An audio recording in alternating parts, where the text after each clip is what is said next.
Estimada audiencia, tengan todos muy buenas tardes. Entonces, en esta presentación sobre la rentabilidad del grupo Ecopetrol en el Permian, en Estados Unidos, en los estados de Arizona y New México, vamos a mirar en qué consiste ese negocio y si se está ganando plata o se está perdiendo, ¿no?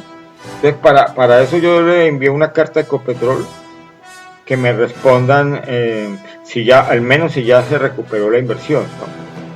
Entonces, eso es lo que vamos a hacer en la presentación. Vamos a leer la carta inicial, luego la que yo les escribí preguntándoles, luego vamos a leer la respuesta que ellos me dieron, ¿no? Sobre la rentabilidad que hay allá. Y entonces vamos llegando, a medida que vamos avanzando en la presentación, vamos a ir llegando a nuestras propias conclusiones. Yo les digo que de entrada, hasta yo estaba en Bogotá cuando escuché el anuncio en la radio, en una emisora de esa, en la mañana, con entrevista con el que estaba el presidente Felipe Bayón, donde él anunciaba esa inversión, y yo dije, no puede ser, nosotros necesitando aquí en Colombia invertir para producir gas, producir petróleo, y esta gente sale por allá a botar la plata al exterior, porque ya sé que es modalidad, hay muchos casos. Entonces yo pues, nunca estuve de acuerdo. Ya con el tiempo pues ya también me había enterado de la carga de deuda que tiene esa empresa Occidental, que hasta vendieron el campo de Caño Limón para poder tener liquidez.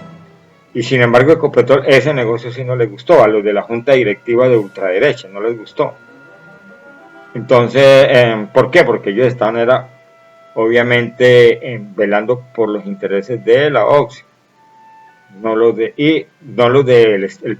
intereses del país. Y embaucaron o engramparon, le digo yo también, a Ecopetrol en una deuda acumulada que es impagable. Es decir, ellos siempre hablan de extender. ¡Ay, qué felicidad! Extendimos No, pues lo que yo digo, no como dice el presidente Petro, que no extender más por el asunto de antifracking. No, yo lo que digo es no extender más porque están vaciando a los colombianos.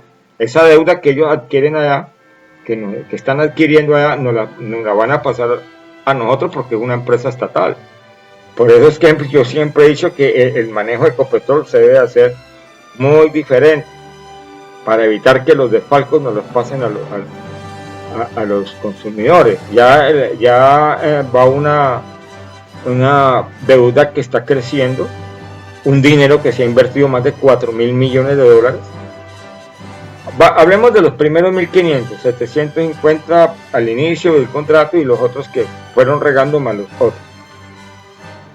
Fue un dinero que se pudo haber gastado aquí en infraestructura, en carreteras, en vías. Si nosotros tenemos buena infraestructura, ya nos podemos llamar un país del primer mundo.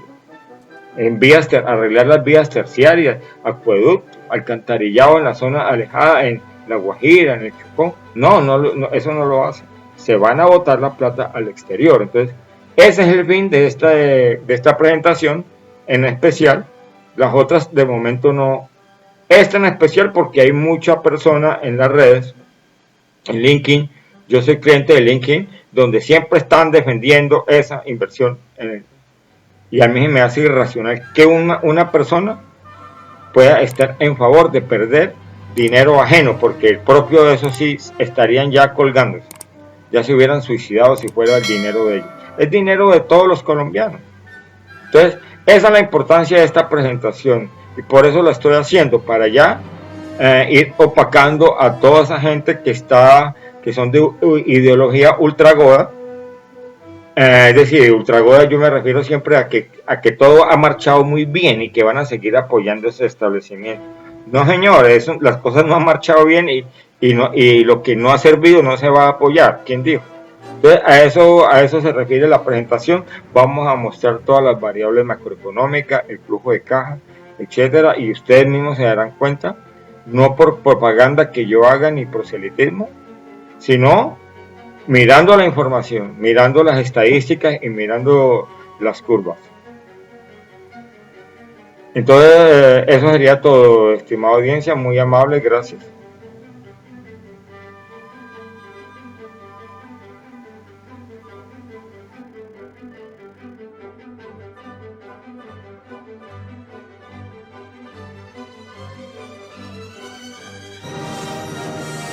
Estimada audiencia, tengan todos muy buenas tardes. Entonces vamos a dar inicio a esta presentación sobre la rentabilidad de Ecopetrol en el Permian en Estados Unidos. Entonces, para darle comienzo a esta presentación vamos a leer esta carta donde yo le hago ciertas preguntas sobre este asunto de Ecopetrol. Leamos. Dice, doctor Ricardo Roa Barragán, presidente Grupo Ecopetrol S.A., Santa Fe de Bogotá, Distrito Capital. Asunto. Solicitud de información, rentabilidad de Ecopetrol en el proyecto de fracking en el Permian en Estados Unidos. Enero 9, 2025. Estimados ingenieros de Ecopetrol S.A., de la manera más gentil solicito a este despacho me aseguren si la inversión que hizo Ecopetrol en el Permian en el 2019 de 1.500 millones de dólares distribuidos en varios años ya se recuperó con la producción de petróleo y gas o todavía no se ha llegado a este punto. A ver si tienen la gentileza de enviarme este balance desde la inversión inicial más egresos versus ingresos desde los años subsecuentes 2020, 2021, 2022, 2023 y 2024 en una hoja electrónica en Excel para yo revisarlo y evaluarlo. Supongo que no es secreto empresarial, ¿no? Este balance debe mostrar en qué momento se recuperó la inversión, si es que ya lo hicieron, y empezaron a tener flujo de caja positivo, y así determinar qué tan rentable ha sido esta inversión en el exterior por parte de Ecopetrol. Entonces, esa es mi gran duda, o era mi gran duda. Entonces, prácticamente que me respondieron la carta muy bien. Esta es la respuesta, ¿no? Solamente me faltó solicitarle lo que es la curva de la deuda, es decir, cómo se ha comportado la deuda desde que comenzó esta inversión allá, en la cual nunca estuve de acuerdo, obviamente. Ni estuve, ni he estado, ni estoy de acuerdo. Dice, Bogotá, Distrito Capital, 30 de enero del 2025. Señor Julio César Vázquez Arango, referencia, respuesta a su oficio con asunto, solicitud de información, rentabilidad de Ecopetrol en el proyecto en el Permian en Estados Unidos. Respetado ingeniero Julio César, en atención a su oficio indicado en la referencia, por medio del presente escrito procedemos a dar respuesta a las solicitudes e inquietudes formuladas en oficio recibido el 9 de enero del 2025, lo cual hacemos en los siguientes términos. Ecopetrol Permian LLC en adelante Ecopetrol Permian, filial del grupo empresarial Ecopetrol en adelante GE, cuenta desde noviembre del 2019 con una asociación con Occidental Petroleum Corporation, en adelante OXY, para la explotación y producción de hidrocarburos en la cuenca Permian, subcuencas Midland y Delaware, en los estados de Texas y Nuevo México de Estados Unidos. Por su parte, OXY, en su calidad de operador, ejecuta las actividades de desarrollo aprobadas por los socios. Esto es un asunto que aquí no me ha gustado, porque imagínense que la OXY es la que está manejando la plata, ¿no? Eso es lo que da a entender, en su calidad de operador ejecuta las actividades. ¿Y uno cómo hace para hacer la auditoría a una empresa en el exterior y más en Estados Unidos si nosotros allá no tenemos jurisdicción para nada? Así sea a nivel corporativo, es muy difícil hacer una auditoría aquí, que por este lado también obviamente se pueden estar aprovechando del monopolio estatal Ecopetrol, porque es una empresa que no es de todo y de nadie, ahí no hay sentido de pertenencia, ahí no hay nada, es muy fácil de destapar, ¿sí? Esto es muy delicado. Dice, en la siguiente tabla se relacionan los principales resultados operacionales y financieros de Ecopetrol Permian desde el inicio de sus operaciones en noviembre del 2019 hasta el cierre del tercer trimestre del 2024. ¿Sí? Aquí aparece una numeración 1, que aquí al final dice 1, dice, se presenta la información con corte al tercer trimestre del 2024, dado que los resultados operativos y financieros del grupo Ecopetrol correspondientes a marzo al cuarto trimestre del 2024 están en elaboración, por lo que aún no han sido revelados al mercado, estando sometidos a reserva. Sí, está muy bien, eso es muy lógico. Entonces, para ya darle continuación a esta tabla, vamos a mirar primero que todo en qué consiste, así superficialmente, en qué consiste esa inversión allá en Estados Unidos, con la cual se embarcaron a Ecopetrol.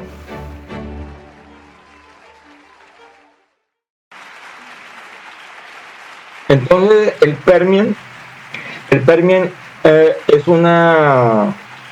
un campo petrolero increíblemente grande, tiene más o menos 200.000 kilómetros cuadrados. Sí, puede ser como decir una quinta o sexta parte del territorio del área de Colombia, porque este estado Texas es muy grande, imagínense, y miren lo que está ocupando. Entonces, la inversión es acá, pues es una inversión que la Occidental, que es el mayor productor con varias operadoras de todas partes del mundo, llevan ya años metidos en este cuento. Es una producción de petróleo en roca madre, que le llaman, o yacimientos no convencionales. El yacimiento no convencional consiste en una capa, pecado que no así de delgada, obviamente son bastante amplias, a las cuales se llega, donde usted perfore, se llega. Si usted perforó acá, llega porque tienen todo el desplazamiento lateral. Es decir, se proyectan, llamémoslo así, se proyectan lateralmente, pero son capas pueden ser 100, 200, son muy amplias, pueden ser de 100 metros. No sé, esa parte tocaría mirarla luego, en otra presentación. Ya el subsuelo, estoy mirando acá lo que es la superficie.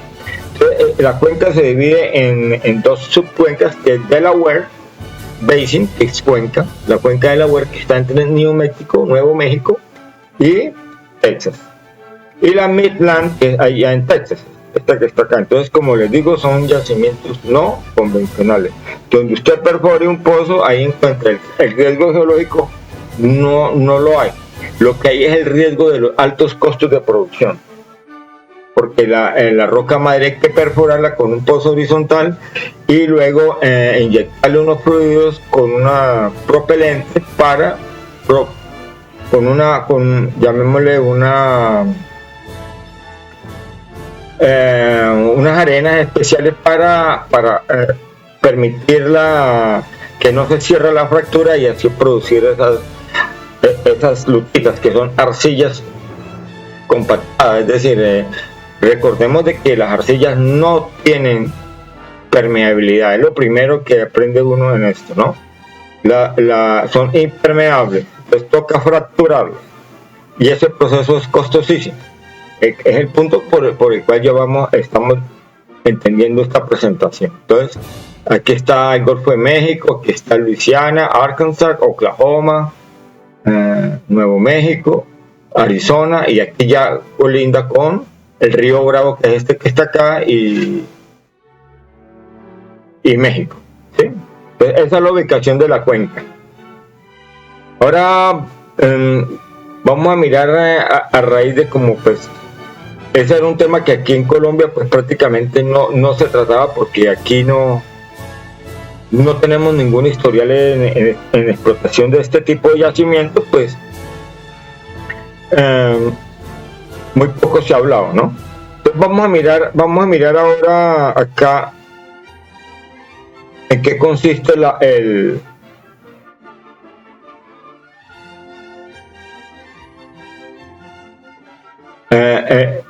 sospecha en que a mí se me presentó desde el comienzo, desde ya Occidental tenía una trayectoria, ¿sí?, de explotación, como lo pueden ver en esta curva que aparece acá, de la deuda total de la Occidental Petróleo. Yo ya para esa época, el 2019, yo sé que esa empresa, ya los rumores estaban corriendo de que la empresa estaba endeudada. Entonces, aquí pueden ver el historial de deuda, y ese historial de deuda se lo debe gracias al fracking, ¿sí? Aquí lo pueden ver. Entonces, cuando en el momento que se estaba metiendo ya en el negocio con Ecopetrol, en la famosa sociedad, aquí en el 2019, aquí pueden ver que ya ha cargado una deuda de 11.000, acá, sí, puede decir 10.000, digamos, 10.000 millones, 11.000 millones de dólares. 11.000, es decir, 11,02 billones, que son 11.000 millones de dólares. Estuvieron tan de buena, ahí firman contrato en noviembre, y estuvieron arrancan en noviembre operaciones, firman contrato en julio, y vea, están tan de buenas que una vez los agarró la pandemia acá. Entonces, lo que ocurrió en la pandemia fue que hubo una disminución en la demanda, debido a que todo se paralizó, el planeta Tierra se paralizó por la pandemia, y al haber una disminución de la demanda, entonces, ¿qué pasó? Los precios cayeron, y a esta gente no le tocó parar operaciones. Entonces, vea cómo se les trepó la deuda. Y ahí aquí está metido Ecopetrol en esta deuda. Luego, ya a mediados ya en 2020, 2021, pongámosle, ya entonces se volvieron a recuperar los precios, y la empresa, pues, Occi, empezó a aportar a capital, y la deuda empezó a bajar, hasta más o menos por acá, en 2022, pues, ya gracias a las guerras allá de Ucrania, aquí en el 2022, que hubo buenos precios, entonces, pero resulta que ya eso se ha ido estabilizando, entonces ya los precios del crudo tuvieron una estabilidad, pudieron aportar a deuda, pero luego vea, volvió y dice, ahorita como siguen bajando, las tendencias a la baja, la deuda se les aumentó. Está para la fecha que dice 29 de septiembre del 2024, está en 27.000 millones de dólares. Imagínense. Aquí, como yo les digo a ustedes, la deuda siempre está en Ecopetrol. En Ecopetrol, ¿cuánto es la deuda? Porque yo no les pregunté. Yo les dije flujo de caja. Entonces, ellos me enviaron un flujo de caja que ya se los vamos a mostrar. Entonces, eso sería todo. Obviamente que mire, que si uno ve que Ecopetrol para esta época se asocia con una empresa requete endeudada, y por esta misma causa del fracking que están haciendo allá en el Permian, pues obviamente uno ya se da cuenta que ya ahí a la fija vamos a perder dinero, ¿sí? Desafortunadamente eso fue aprobado por una junta directiva que no había cómo confiar en ella, llegando a la desfachatez de que en estos días, ahora con el cambio del gobierno Petro, renunciaron 2, porque ya lo hicieron, no lo hicieron porque para que se hiciera la inversión, no, lo hicieron porque ya saben que estaban ahí involucrados de meter a la empresa Ecopetrol, como es la costumbre de ellos, en desfalcos, en desvíos de dinero en el exterior. Y eso, los números hablan solos. Aquí no está calumniando a nadie. Ahí hay conflictos de interés muy claros, porque prácticamente Ecopetrol pudo haberse metido con la Occidental, haber comprado la Caño Limón en esos días, más o menos en esos días.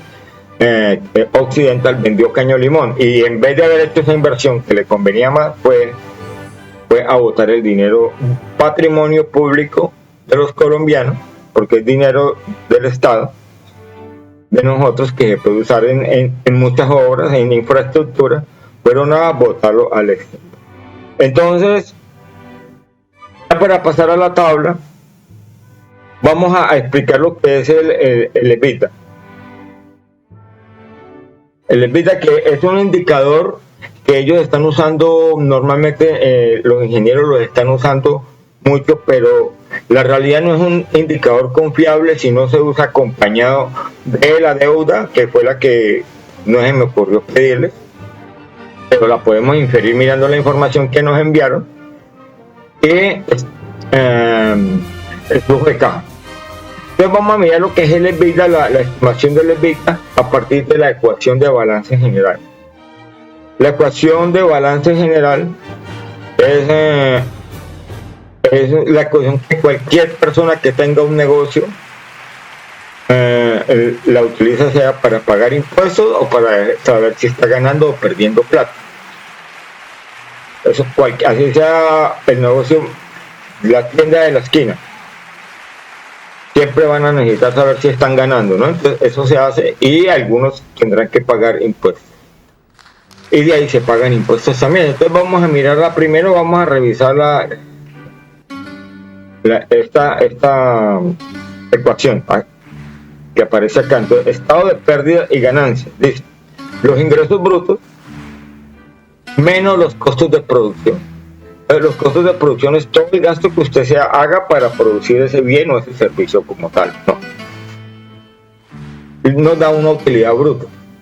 A esa utilidad bruta le restamos los gastos administrativos, que son, aquí los tenemos como depreciación, amortización e interés. Estos tres. Ya sabemos que la depreciación se hace en los bienes que son muebles, es decir, equipos, maquinaria, etcétera, que ellos hacen una inversión inicial y ellos tienen derecho a descontarla cada año, esa inversión, para que quede como un gasto que se hizo, ¿no? Y entonces, ya descontando la depreciación, entonces pagarían menos impuestos acá. Lo mismo se hace con la amortización, que ya son los bienes que no se deprecian, como son los lotes, ¿sí? Esos lotes que compraron, esos edificios, esas edificaciones, también hay que amortizarlas, también hay que descontarlas, porque hace parte del negocio, es una inversión. Ahora, si la empresa, como es lo lógico, que en este momento está endeudada, no se sabe cuánto es, eso quedaría en una segunda parte de esta presentación, está pagando unos intereses sobre una deuda. Entonces, esos son lo que llaman los gastos financieros. De que la empresa está endeudada. Primero que todo, le hicieron gastar 1.500 millones de dólares. Segundo, la endeudaron. Y entonces, ya usted restando todo eso, nos da lo que llaman la utilidad. A esa utilidad, sobre esa utilidad, se le aplica una tasa de impuestos que para Colombia es del 30%. Y ya nos da los impuestos a pagar. Se llama el impuesto sobre la renta.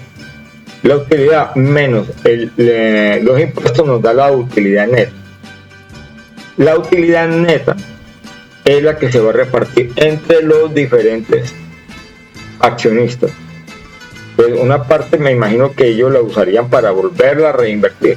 De esa utilidad que ellos hablan en la tabla, la usarían para reinvertir. Entonces esa es toda es muy básico esto, es la manera más simple de mostrar esto. Sería audiencia, es la manera más simple. Yo sé que ustedes saben de que tienen idea de estos asuntos. Cualquier ingeniero, cualquier empresario saben hacer unas cuentas que le llamamos así en Voz Populi. Vamos a hacer las cuentas. No es un conocimiento tan especializado que no sea popular. Ahora sí, lo que no es popular es el EBITDA. El EBITDA, el mismo nombre lo ve uno y como que lo asusta. Pero no, es muy sencillo. El EBITDA corresponde a la sigla en inglés Earnings Before Interest, Taxes, Depreciation and Amortization. Es decir, las siglas las agarraron en inglés porque es como las usan en Estados Unidos, ¿no? De pronto es que en Estados Unidos están usando las empresas norteamericanas usan este indicador.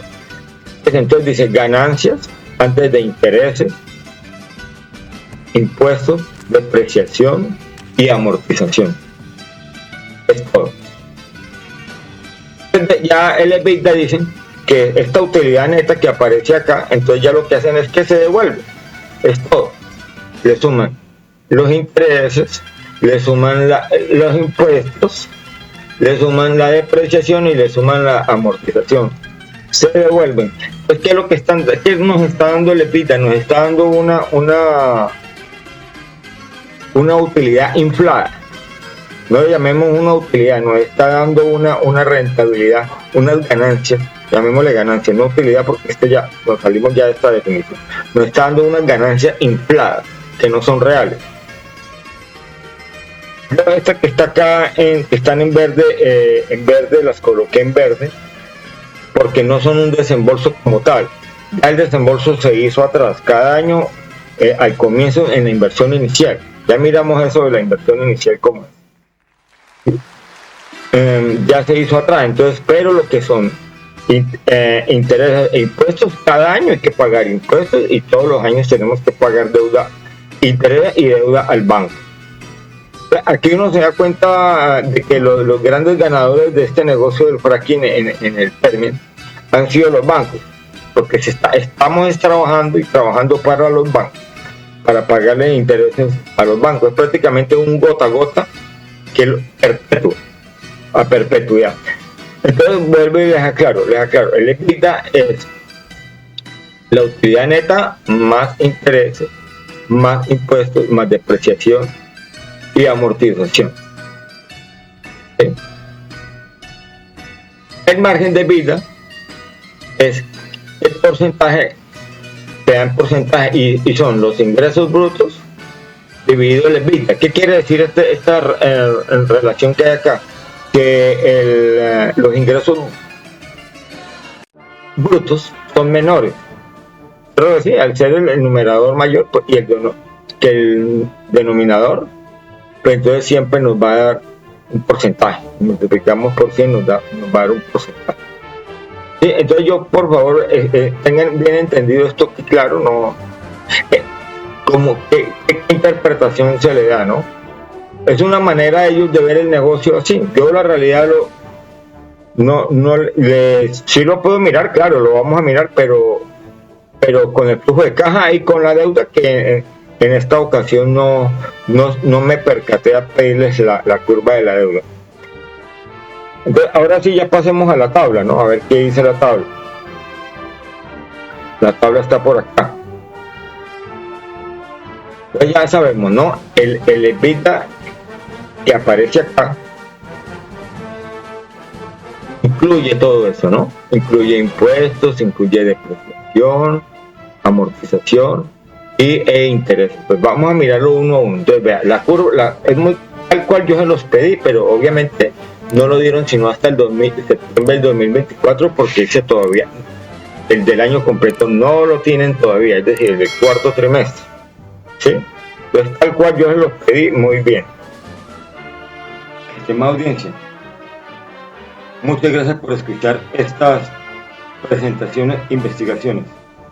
Y también muchas gracias por sus donaciones a mi cuenta en el Banco de Colombia. Que tengan todos un feliz día y un feliz año. Dear audience, thanks a lot for listening my presentations and investigations. And also thank you for your donations to my saving account here in Bank of Colombia, in Colombia, South America. Have a great day and a happy new year. Thanks a lot. Bye bye.